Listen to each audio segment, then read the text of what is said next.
I'm Kevin O'Hare, and as Director of the Royal Ballet, I'm really happy to welcome you here to the Claw Studio upstairs at the Royal Opera House. Tonight's a very special night because we're going to meet the iconic choreographer, Twyla Tharp.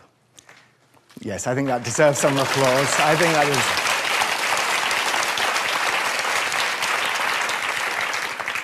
is... Twyla is here with us to create what is essentially a new ballet, the Illustrated Farewell. It's set to the music of Haydn's Farewell Symphony, and originally in 1973, Twyla choreographed a ballet to the last two movements called As Time Goes By. After a phone call from me and a few chats, we've come up with the idea of having a prequel. So there's a grand pas, which takes the first two movements of the Haydn Symphony, and that's a new pas de deux for Stephen McRae and Sarah Lamb. And then that joins in with As Time Goes By, and then, hey presto, we have a new ballet, The Illustrated Farewell. The Illustrated Farewell can be seen at the Royal Opera House from the 6th to the 17th of November, and it's with the first revival of Hofesh Schechter's Untouchable, and also another world premiere, Arthur Peters' The Wind. You can see details of that on our website. I don't think really that Twyla needs an introduction, but just a few statistics.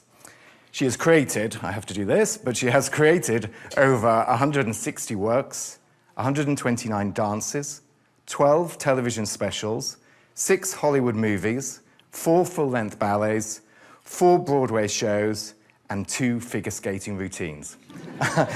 I think that's not bad, is it? Quite a special woman and creative artist. And I'll be chatting to her about her career, and also we'll be seeing her work with the company. And tonight she'll be working with Joseph Sissons, Anna Rosa Sullivan, Megan Grace Hincus, and Stephen McRae. You can also tweet us with any questions, and we'll try to get those to Twyla maybe at the end of the evening. And the tweet is #ROH Farewell Mixed. So I think all I can say now is welcome Twyla Tharp.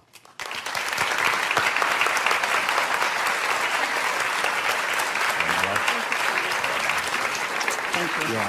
Thank you all. Thank you. Hello, everyone. Good afternoon. Evening. It's been a long day already. We've been in the studio all day working. Working with dancers is always a short day. That's the answer I like to hear. I'm going to start this by the sort of obvious question, really, and that is, can you tell us a little bit about how you got into dance? It was all my mother's idea. Was it? Yeah. Yes. Yeah, right. Yeah, well, you know, I've always squirmed a lot. I'm a squirmer. Yeah. And so, consequently, my mother thought that after I'd done a lot of toe tap in the garage, and I was already 4 years old, it was time to start a career. So I had some lessons, and there you have it. And what was it about, I mean, were you as this amazing energy, I can tell you, across the Opera House since when Twyla came in February, and you could just feel it, that she was in the building, in the studios, and this energy, was that always there? Oh, I suppose, yeah. Yes. And that's why Indiana. dance really came... Sorry? Yeah. Yeah. No, I mean, that's a dynamic, and I think that anyone who dances, who has the will to dance, has an energy source that is renewed by dancing. So they're mutually infectious, yes. They infect one another. So do you really think that dance chose you to have as a career? Oh, I like that. Yes, I think so. Yeah, yeah, yeah. And so then when you first, I mean, we know people you've maybe worked with, people like Merce Cunningham, Martha Graham, Paul Taylor. Were they people that you worked with when you were young? Were the influences? Yeah, the first thing to say is that I was fortunate in that my mother demanded the best teachers she could find for me, whether it was in piano or dancing or viola or painting or German, because we could always have another war. And so I had, by the time I was 10, I was studying with a woman named Beatrice Collinette, who was one of the 7 baby ballerinas, Pavlova, had here in Ivy House. So I already had kind of a sense of that classical direction. When I came to New York to study all form of dance, I was again lucky to begin to work with a woman named Barbara Fallis, who had studied at White Lodge and who taught the Royal Syllabus. So that those were actually my earlier trainings in the best definition of classicism that could come from the Midwest. That's me. But they tried. They really did. And I learned a lot. Paul, I danced with for a year. Merce Cunningham, I studied with in the studio for about 5 years. And Martha, I studied the last year. She was teaching in the studio. So I saw them move. I saw their first companies move. And obviously it was very different from the ballet, but to me it was all moving. It was all just this dynamic that you talk about. Yes, yeah, and even at that time, were you thinking about choreography? I was never thinking about choreography, ever. Ever? No, I was going to be a dancer. And as it so happened, I had certain issues. For example, I went and auditioned for everyone in New York, including the Rockettes. My fortes were very good. 64, no problem. They invite me up to the table. Young lady, you're a very good dancer. Could you smile? I said, I don't think so. And I walked out. It's always been an issue. So I only started making dances because I wanted to dance. And you didn't want to smile? That's it. That's why you didn't want it up. That was it. Yeah. So, who did you first work with to choreograph on? Yourself? Yes, always. I'm my best worker. I have no union. Right. And so we get to sort of going into, so you really, when you were first choreographing, it was more on a contemporary vein, but then going... No, it was in no vein at all. No vein. No. Your own vein. No. When I began to work, we had to find that that is all of me, I always address the papal we. We had to find movement that we could consider our own, that we hadn't learned somewhere. We'd learned a lot. So there was very little left for me to start with. Yeah. But that's where I tried to begin, was what I hadn't learned. And did you feel there was I mean, at that time, there was a lot of creative things going on in New York. Did you feel that you had to go against the classicism maybe at that time? I think that there's always that tendency for a young worker, mostly, frankly, because they don't know the classical approach and don't understand that by going, as I say, through the middle and accepting those parameters and making adjustments, one is being original. And that the flip of the coin is just that, it's the flip of the coin. So if you simply do the downside of the upside, you're really not doing anything so very novel, are you? And in any case, what is originality? Pray? There you have it. There's originality, I think, but anyway, let's talk about... Did I answer your question? Yes, you did. Thank you. Very good, very good. In 1973, that's when you created Deuce Coupe for Joffrey Ballet. Okay. So that was your first sort of major commission. Well, I suppose. And it uses the dreaded word, I think, for you, that it was a crossover ballet. No, it's not a dreaded word. It's just bizarre. Yeah. Because, I mean, what had happened is Joffrey had seen a piece called the Bix Pieces that I'd made on my own company, and it actually had a piece of Haydn in it. And from that, Bob had asked me to make a piece. And, of course, my response was, well, all right, fine. I've never seen your company, but why don't I do Swan Lake? And I meant it. And he said, I think something a little less ambitious would be perhaps more appropriate. So I set out and I made a piece called Deuce Coupe. Deuce Coupe employed his company as well as mine. We didn't work on point. His dancers didn't get down. We got down. They got up. So we had down and we had up in Deuce Coupe. But it was very successful. And thereafter, in the same year, he asked me would I make a piece, and I have known the symphony for a very long time. I said I would employ some of it. But it was only for his dancers. So in effect, really was my first ballet. And there, the dancers, I mean, we are lucky enough to actually have Richard Colton, who was one of the original dancers in his time in As Time Goes By, and he's helping stage that section of the piece. But how did those dancers react at the first time? Because they'd been sort of separated at that point. I didn't do very good by that crossover thing. I guess maybe I don't like it, those words. It was a cross. It was a mélange. It was a blend, Deuce Coupe. And then when I started, as time goes by, some of those dancers, like Richard, had seen what was happening with Deuce Coupe and had acquired a kind of fluidity. And in the 70s, there was a demarcation. There was a big fence. You had modern dance and you had ballet. And I used to study on both sides of the fence and kind of wanted a dancer who could do it all, who could work in either place, which really was not a possibility at that time. So as time goes by, I started gnawing away at the classical ballet in order to make it possible for it to have this indoctrination into another world, or at least to see, is there a meeting point, a merger that is possible between these two very different techniques. I mean, the classical ballet is open, considered high, very light. So-called modern dance, grounded, parallel, often works to the floor. Fantasy, reality. Couldn't they merge together? Yeah. And you did really successfully. That, I think, probably was you were the first person to do that, really. And I think it's true, isn't it, that Mikhail Baryshnikov saw that piece, and it was that really started that relationship between the two of you. That is true. He saw as time goes by and then called and said, would I make him a ballet? Because apparently I knew something about making men, or not making, allowing men to dance. Yeah, I think giving the freedom.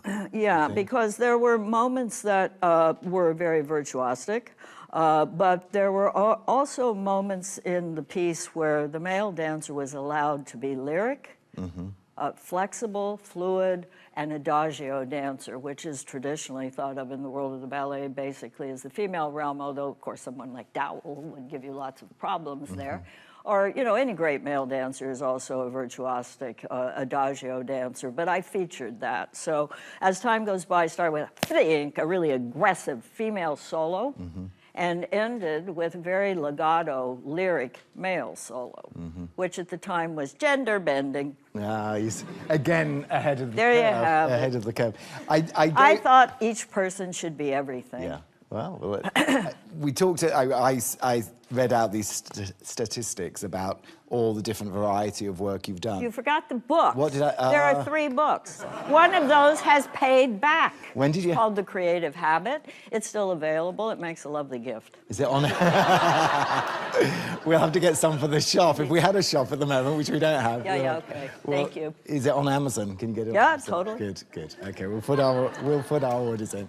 But I mean, incredible that you had the time to do all those things. Did you feel that each thing fed off the other, and that's why you wanted to have you were asked to do these things, but that's why you took them on? Yeah, it really is all about this machine. What can the body do? And these different approaches, I mean, language is very different from camera, it's very different from music, but they all impact on things and ideas that flow through this instrument that has infinite capacity. And is it interesting when you think about, because when I see you in rehearsal, you're so totally in charge. You're so totally in charge of your ballet. When you talk to me about what you want to do, you know exactly what it is. When you say you're working my favorite film of mine, Amadeus, you're not the director of it. Damn. How do you cope I with that? directed the opera sequence. Yes. So no, you would no, I'm not. But Milos is a wonderful director because when you work with a great collaborator, nobody cares whose idea it is. Does it work? Milos always had a lovely expression. Well, if it's good for the baby, fine. Yeah. You know, and that's the thing. Yeah. So anyway, yeah, I was not the director. You're not the director, but you love that collaboration. If it's the right person. Yeah, that was my 3rd picture with Milos. Yes. The first was Hair, the second was Ragtime, Amadeus was the third. So you had that relationship, so then it works in an organic way and goes through. So talking about people we've had relationships with, the Royal Ballet, you've had a relationship for quite a few years. A very long time. A long time. And No, seriously, I mean it about the technique, and I mean it about the ideal and the sense that the Royal Ballet represents the epitome of what classicism can accomplish. And that was always a companion of mine from the time I was 8 years old, like so many children. Yeah, so it feels slightly full circle coming back again. Not full circle. Not full circle. It feels earned, and I'm humbly grateful for the opportunity to see if what I understand can be understood by the audience. Yeah. And have you noticed in that time, you know, because of course the repertoire of ourselves, like a lot of other companies, has broadened over the years. You know, you've been one of the people to start that, really. Do you feel the dancers of today are more comfortable getting into your style of movement than maybe they would have been 20, I try to keep them 25 from years? being comfortable. I think that there's certainly, I think that it's not just choreographers, it's dancers like Misha who have been willing to push the parameters, not only willing but demanding. I mean, the greater the dancer, Darcy Irak, with whom I had the opportunity to work when I was here first, the great artist wants to push the boundaries. It's not about making themselves look good doing what they're comfortable with. It's about where they can take that and what discoveries people can make. Yeah. And so with this, having these two separate ballets in a way and bringing them together. Terrifying, terrifying. It was your idea. Never, I know. We're never return to the past. Yeah, yeah. But has that been fascinating to return to the past? I'm trying to find the lesson in it. I knew it was necessary, and the lesson is this. Returning to one's own past is extremely difficult. However, when one looks at the past as the opportunity to have a bigger housing, i.e. tradition, i.e. classicism, then it's a privilege. I can see that. I can see that when Thank you. when I see what I've seen in the studio so far. So I think we have to see a bit of Illustrated Farewell, don't we? Okay, all right, so how I'd like to do this is to begin with the end, why not, almost, it's almost the end, it's not really the end, and to show a bit of the old as time goes by on a young dancer. Let's All right. let's go over to our marks over there. While we get this. Thank you. I'll cross Thank you. over here.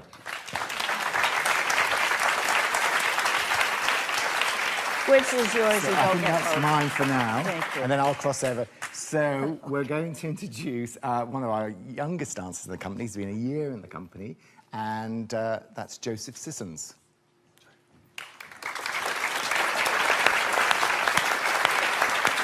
So Hi, sweetie.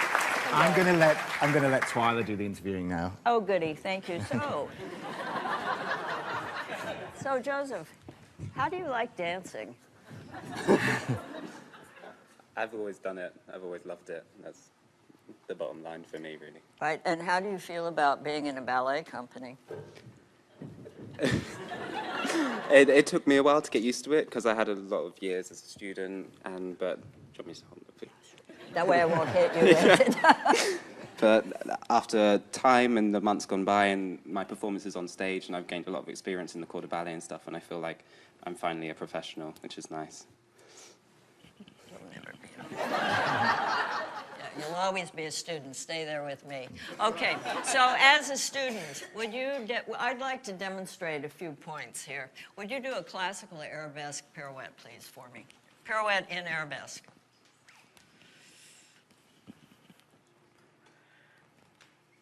Okay, thank you. So that's a revolution on one leg, essentially, with the other behind. Now, will you do what I introduced to you as a cave turn? Okay, thank you. Now, thank you. Would you really whap into that cave turn for me? Like a real whap? Thank you. Even a little more whap. Okay, there you go. That was lovely. Thank you. Now, that's called a cave turn. Thank you. Also, thank you for the first pirouette. Also very lovely.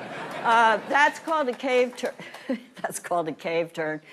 Because it was originally done in a piece called Cave of the Heart, which Martha Graham did. And the way that it differs from the classical arabesque pirouette is that it torques. So that's the power. Would you do one more? This is the power, straight cave turn. This is the power that causes the revolution. It comes from the torso, not from the pelvis. Do the arabesque again. This one, the power comes from the leg.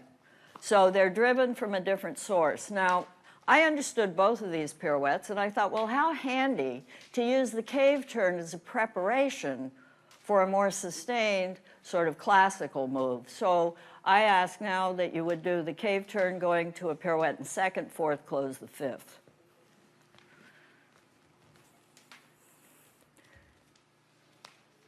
Okay, thank you. So the cave turn then is not an entity in and of itself, but it comes a preparation for, one more time, the pirouette in the second to the fourth. Right. Try one more time for me. Have from the second a higher fourth when you come around.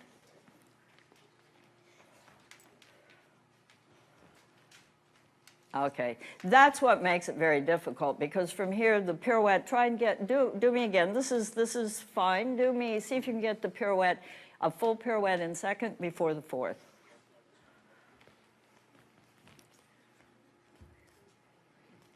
Right, there you go. So that the power of the leg dropping produces yet another pirouette. Most pirouettes are done from what's called a, would you take a preparation, tendu fourth? Just tendu fourth. No, second, tendu second to the fourth behind. Right, and the plie, pirouette. And you see it coming. You always know that means a pirouette. This doesn't tell you that's going to be the pirouette and close in fifth.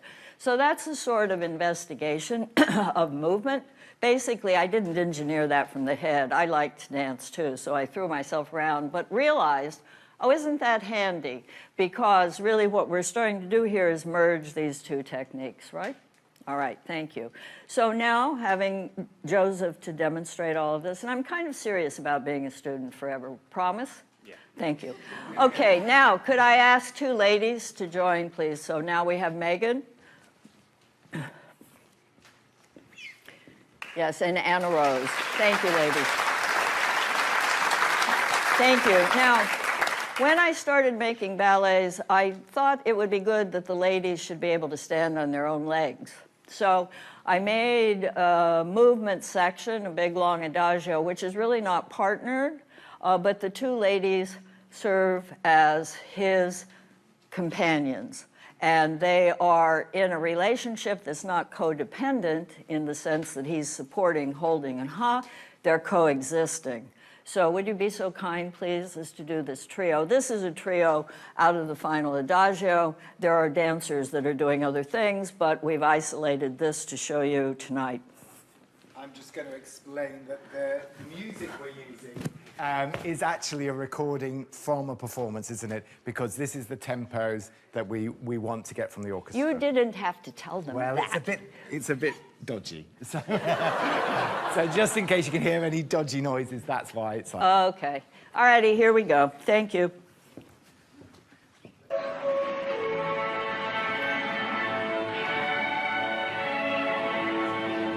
Okay, very nice. Thank you. Hoof. Thank you very much. Let's go back.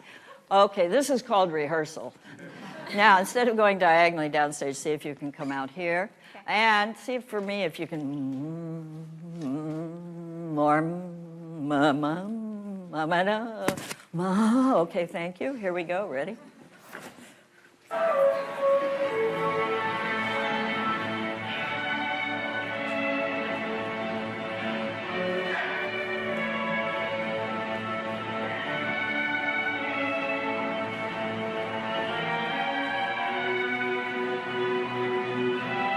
Okay, very good. Thank you. Let's go back. Thank you. Woof. Thank you. Thank you, Megan. When you come through, do not go so far from them.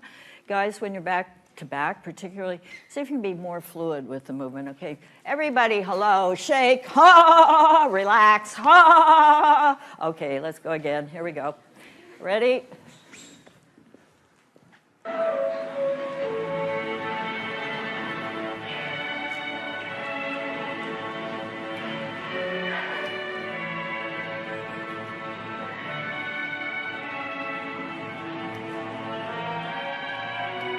Good.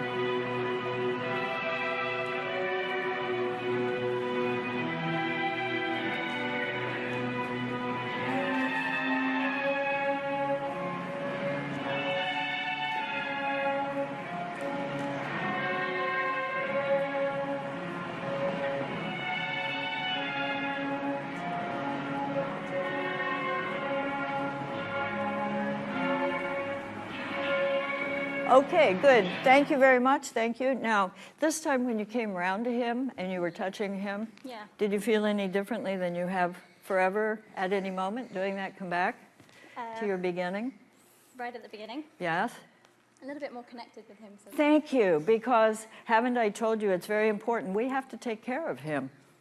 We have to be his companion. You start as his companion. You have to see him through almost to the bitter end. She actually exits. All the dancers, all 17, pass through here, and like with the Farewell Symphony, which has its nomenclature by the fact that Haydn pulled sections of the pit out as they finished, had them exit the pit, blow out their candles until there were left only 2 violins. And there's a reason for this, which maybe I'll get to later. But in the meantime, this is about leaving. And it's not easy to leave.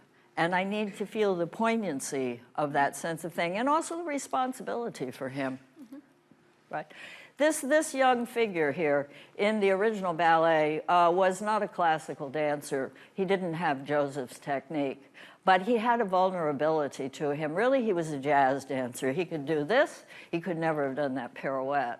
And there was also a melancholia about this lad. And that's something that you want to be able to find, because in fact, he was very connected to his destiny. And the reality is, he died 2 years later.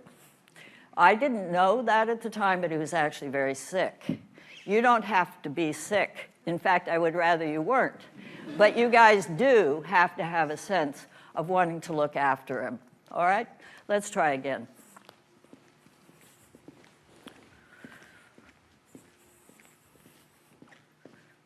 Stay closer, stay closer. And Megan, even less distant. They'll watch out for you. Okay, here we go.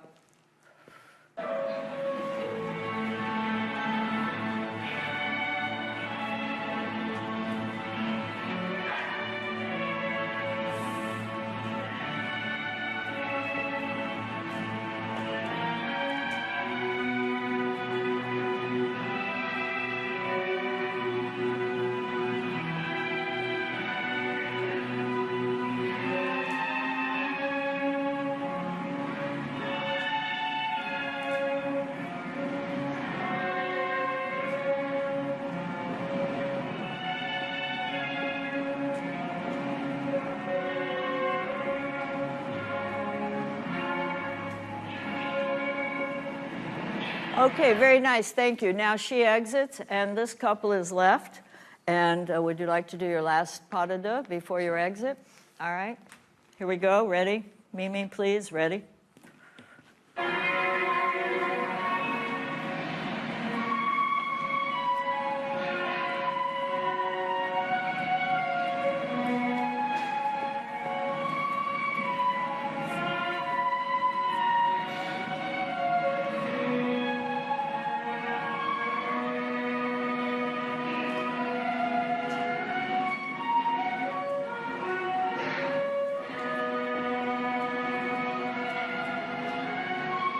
Good.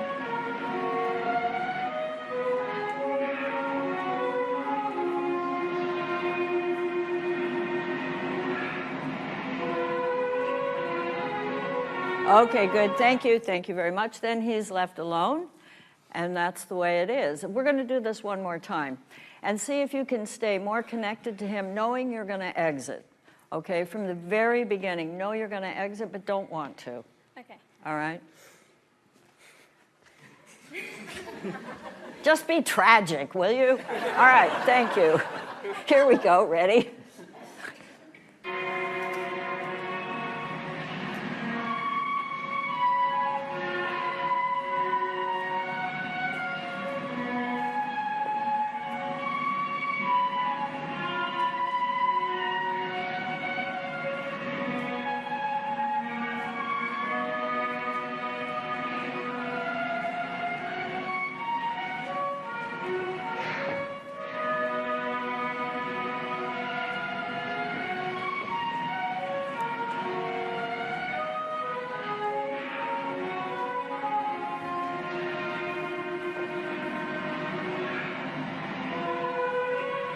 Okay, very good. Thank you, thank you. All right, guys, that was very much better. The little hop in here before the exit after the revolution. Think retard. Think at the end of that pirouette that you're going to retard and you're going to just fall out. Try for me. There you go. There you go. That's the idea. So that in fact it's connected to the emotion of the thing. Not wanting to go is what will keep you on your leg. Yeah. All right? Wasn't that much more tragic? Didn't they do that very nicely? Thank you. Thank you. All right. Thank you. Okay, guys, I'm going to let you go, but you'll come back to me in a minute, and we're going to go on. But in the meantime, before we do go on, I'd just like to say that the privilege of working with dancers is extraordinary because, you see, they trust you, and they will try. They will try to do what you ask. It's very touching. They continue to do that. Shall we bring in one more? We'll wait just for a second longer. I just wondered What? if you wanted to talk a little bit about What? the fact that the dancers, all those dancers that are, there's a sextet and there's couples, but you see them all as individuals, don't you? You don't Yeah. see them as a Right. No. about a chorus line, say. No. I've always seen dancers as fungible. If when I went to college I was not going to be a physicist or a psychiatrist, then I would be left with dancing. I've always looked at the body as a way of understanding who that individual is, because everyone has an individual signature of movement. I mean, in fact, in identity stealing, one of the best ways to not be stolen is your walk, because no two walks duplicate. So it's the study of the person through their movement that has always been of interest to me. So why would I ask one person to be another?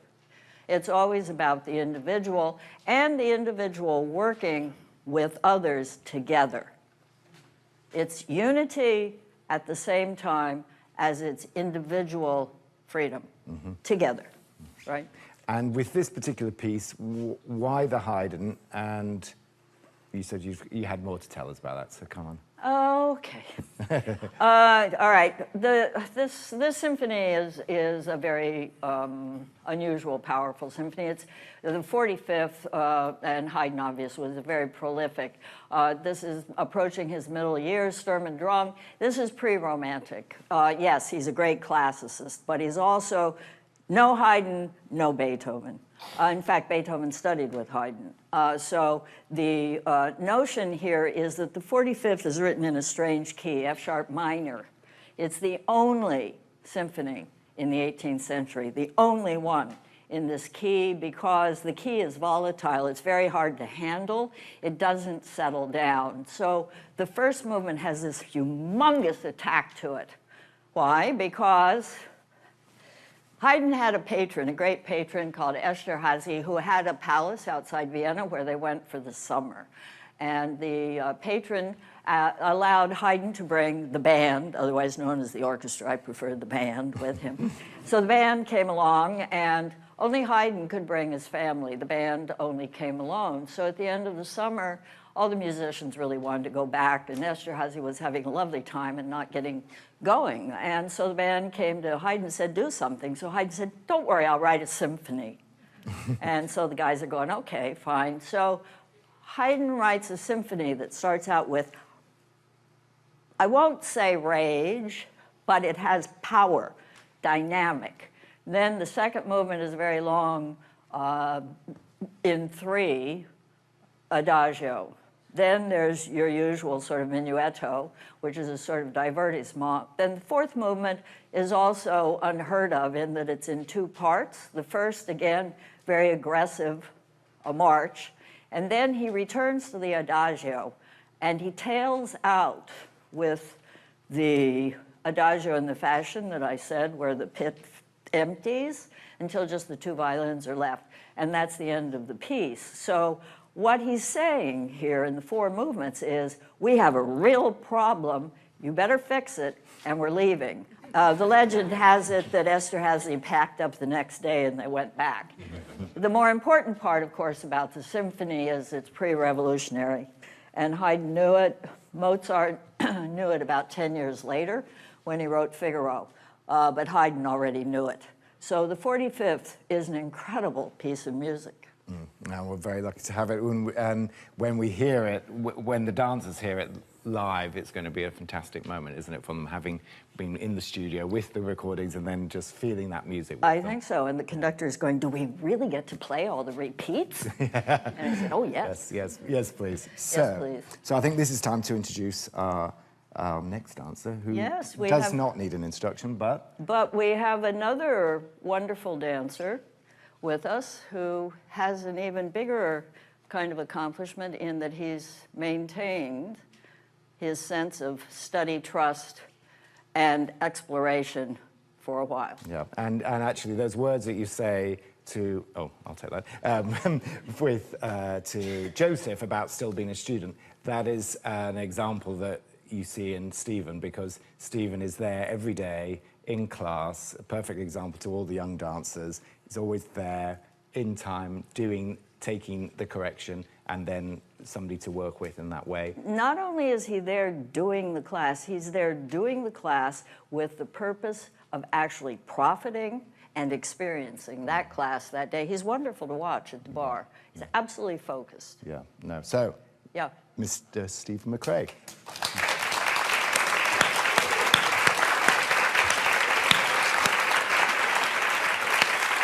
I get a hug.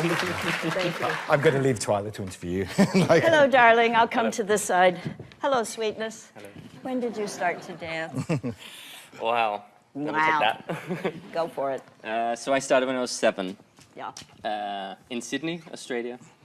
Not from arts family whatsoever. Motorsport was my... Speed. Exactly. Speed, adrenaline. Danger. Danger, bit of risk, but also... Adventure. Precision. Precision. My father's quite particular. And yeah, so age 7 it all began. There you are. And do you feel that you've still retained the 7-year-old? Yeah. Yeah, my teachers were incredible from day one. They said, just jump as high as you can, spin as fast as you can. They wanted me to be free. They didn't care if it wasn't perfectly formed or shaped. They just wanted me to experience what it felt like to be absolutely free. And I still hold on to that. Thank you. Good. Now, so absolutely free puts me in the right place to say the thing that is so extraordinary about this young gentleman here is that he's free at the center of enormous discipline. He's a classicist of the highest order. It goes like this. Classicists turn out to be romantics. Romantics turn out to be, excuse me, damned fools. All right? So at the heart of this classical armature, you have the young man who is 7 at heart. All right? Will you do for us your first entry? He opens the ballet. He opens the ballet all by himself. He opens the ballet with his power coming out of the pit. Vah! And you're going, okay, how's he going to keep doing this for 14 minutes? He does. Okay, here we go.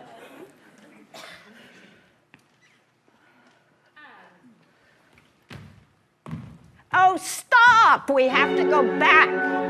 Thank you. Sorry, Mimi. Let's try it again. Okay, cueing is obviously very important, and this is a strange thing here because he starts actually before the music, so it's hard to cue. I doubt that this has been seen that often. The conductor is actually taking the cue from him. So she's trying to hook up from being blind back there. Nope, try it again, thank you. Now you're seeing rehearsal. Let's just have a practice. Let's try it again, see if it... Okay. Okay.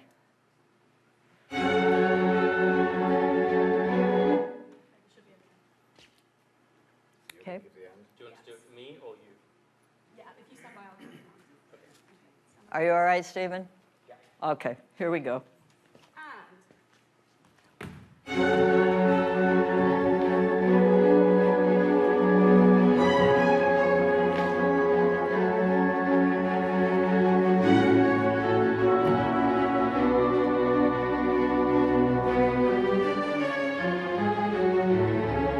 Okay, thank you very much. So that's the...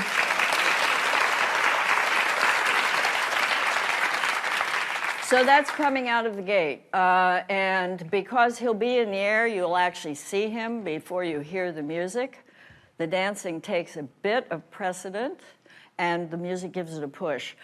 We talk sometimes in fun about how have I done in terms here of making a classical pas de deux, and I asked Stephen, how many pas de deux, which of course is a grand pas de deux for a couple, and they usually feature variations in partnering beginning and end. How have we done in relation to the grand pas de deux that you've done? Well, the classics are obviously the most demanding, but we were talking and we said that a classical pas de deux goes from A to Z. You have everything in there. But this goes A to Z, back to A in probably 10 or 12 languages. Right. And yeah. That's good for you, That's probably right? the best way I can describe it. Thank you, my darling. So, but I could only do it on an extraordinary vehicle. This is an extraordinary vehicle who has parked in it.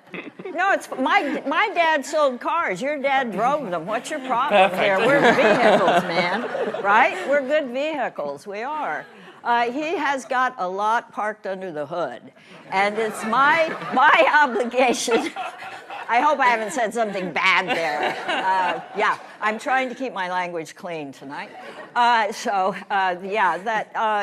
has so much in his memory muscle bank that I only have to get a little sense of something, then we can extend it, and I get out of the way, is how I put it. So this first entry obviously has a lot of power to it. It's all about dynamic. It's all about his attaining that.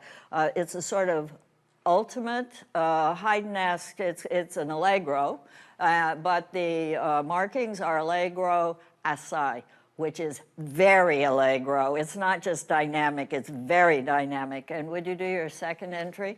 This is his second little solo in the same movement.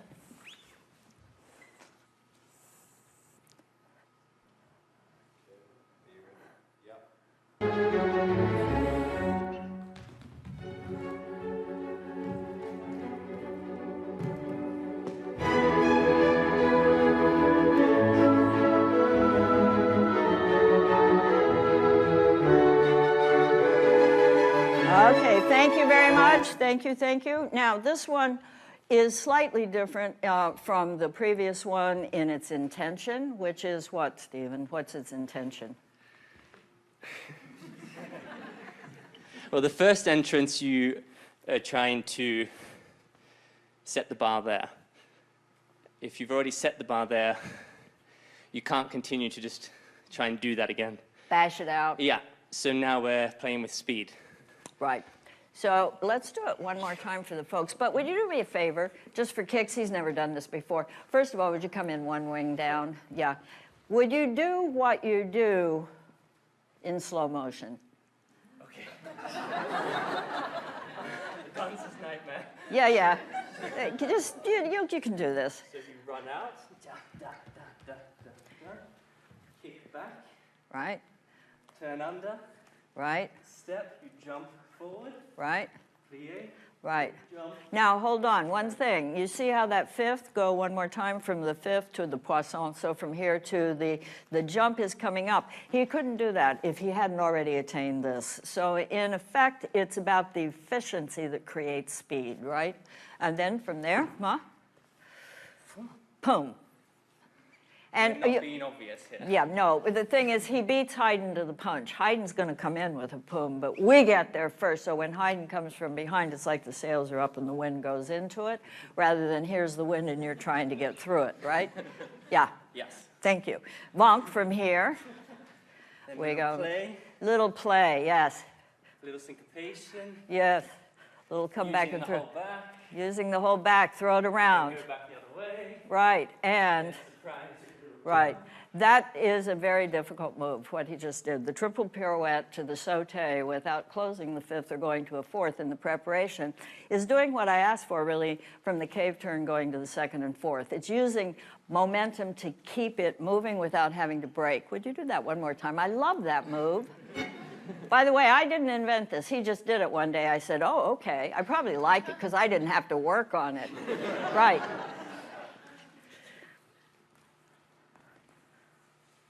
Right.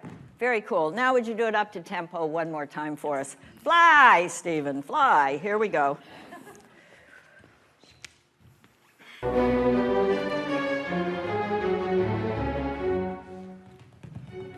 Ba, ba. Ha, hey.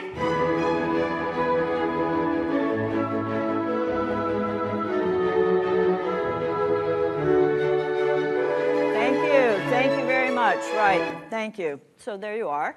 Thank you so much.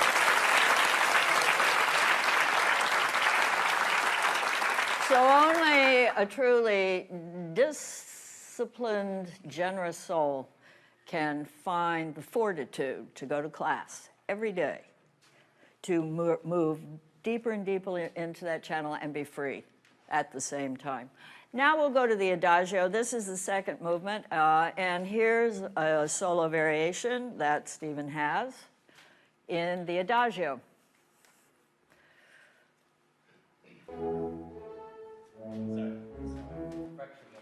Yeah, he's trying to breathe. It's a problem.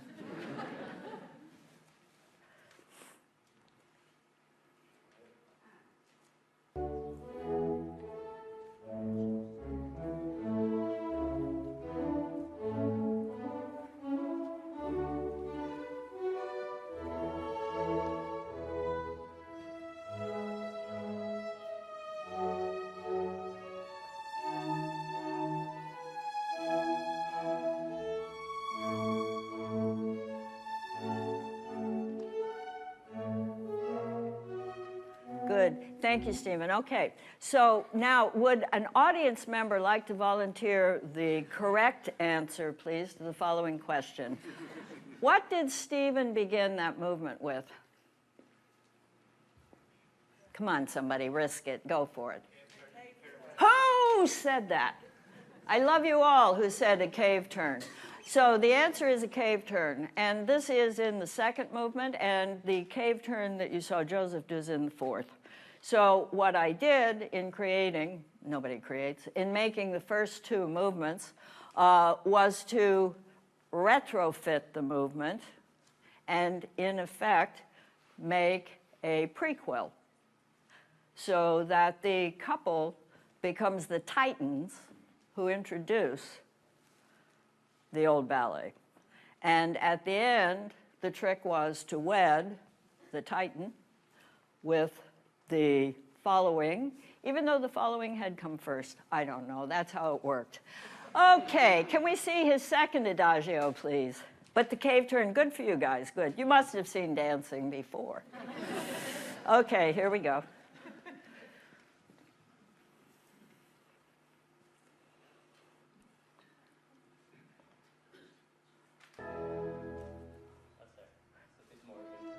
Yeah, a little more, the same place, a little more lead in. Mimi, thank you.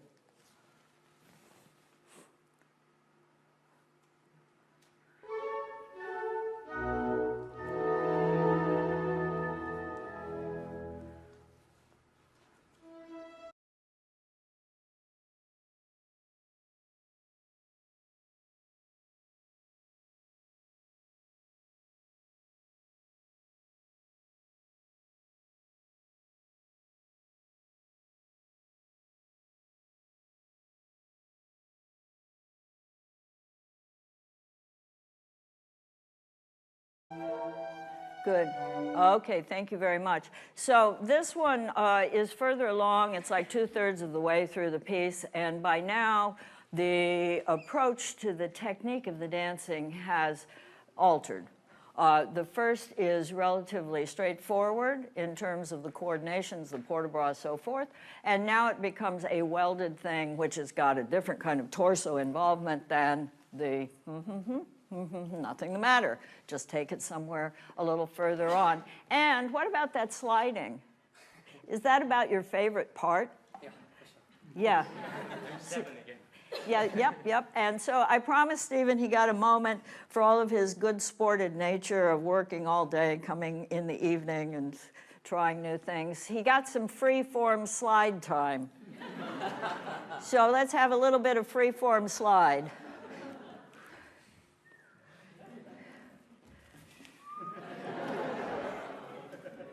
Thank you. Thank you. Thank you, sweetie. Thank you so much. Yeah. Yeah. In all truth, I didn't know him before, but shortly after, as time goes by, was done, how many people here know who John Curry was? Ice skater. Great ice skater. I made two pieces for John in between as time goes by and this, and I always do have a moment of thinking of him, a wonderful artist. Okay, now we're going to go back to the ending of the As Time Goes By, which is where we started. So Joseph, will you come back to us, please? Okie dokie. Now, Joseph is going to have a little solo passage here, and Stephen is going to join in. In the day, Stephen will be very high up. He'll be on the elevators in the back, so you'll be able to see him above Joseph. But for tonight, you won't see that happen. All right, so you'll come in at your appropriate cue. Watch out for the piano, okay? Yeah, okay. So can we have, please, from Joseph solo? Thank you.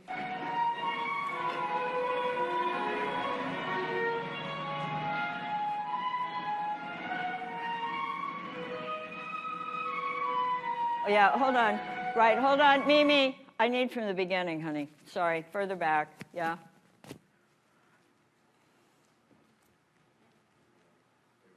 Oh, okay.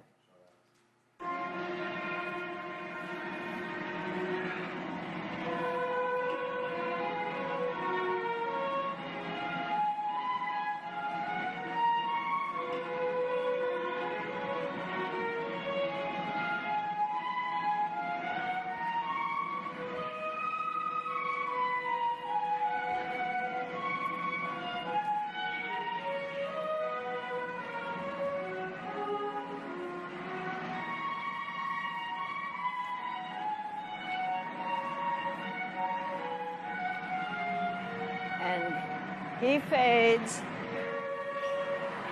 and he's left. Right, thank you very much. So, thank you. So that you guys have now seen the ending better than I have. We haven't seen this yet, but the notion here is that midway, for a very short period of time, they're in unison. And that's the only time it happens in the entire ballet, and then they cross. He looks forward to where he is. One dancer in his prime, one dancer to go there, and that means that even though he finishes the ballet, Joseph finishes the ballet alone because Stephen will have been in a spot and it fades just before Joseph comes across, he's not alone. Stephen's up there. So that's the thinking of the illustrated farewell. Thank you. Thank you, guys. Thank you.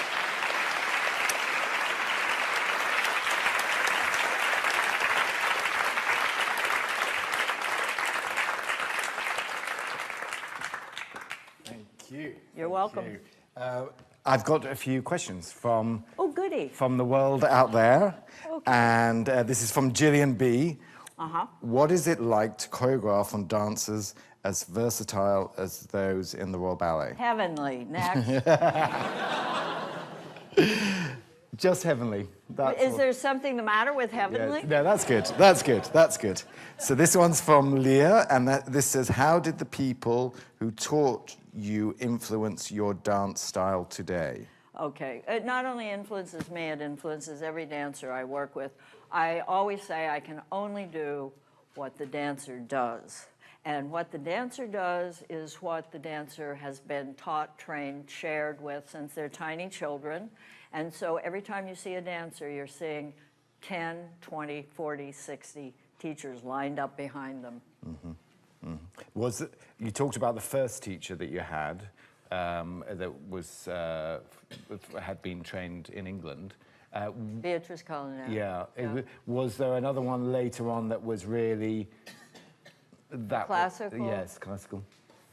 I mean, I would say that I'm grateful to all. I mean, Balanchine, I couldn't take his classes. He only taught company. I had the privilege of knowing him a bit. I certainly had the privilege of seeing his work and seeing how the man cared for detail and how the inclusion of everything was the point.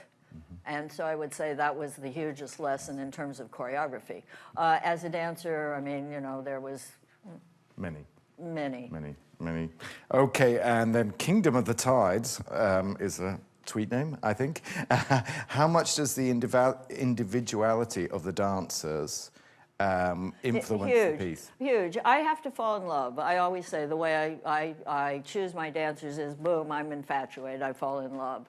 And that's with an individual. It's with their commitment, it's with their courage, it's with their beauty, it's with their intelligence, it's with their sense of humor, it's their willingness to let go of everything they know and go out there and just start it all over again, and it will flow through them with the inclusion. And how do I know that? I look in their eyes and I watch how they fold their clothes. Was that what you were doing in ballet class when you came Yes, to watch your ballet class? I watched them fold their the clothes. and how they walked out of the... I do, yes. Yeah, I can imagine. So I think that's all our tweets. And I think Stephen's going to have that on his epitaph. Fold your knickers, right? Fold your knickers. Yeah. So I want to say to our audience out there, I think I'm looking at this one, huge thank you. Oh, thank you, Kevin. Thank I know you. it's been... And thank you, dancers and Yeah. company and so forth. Yeah, and the Royal. Mimi there sorting us out with the music. But it's a huge privilege to have you here Thank you, at the sweetheart. Royal, No, at the no, Royal no, no. Ballet. Seriously, thank you, and thank you all. And thank you all. No, hold on. Thank you all for supporting the Royal Ballet, because you are what makes it happen. And you have to remember that. Yeah. Thank you. And thank you. And for all of you out there, I just want to say, of course, the Illustrated Farewell premieres on the 6th of November. Please do see if there's any seats left. I think seeing what you've seen tonight with the incredible Twyla Tharp makes me want to go out and buy a ticket, so I'm sure you do too. So huge thank you again to our wonderful dancers of the Royal Ballet, but also, of course, the amazing Twyla Tharp, and thank you. Good night. Thank you. Thank you, sweetie. Now do we get to talk to the people? That's all, folks.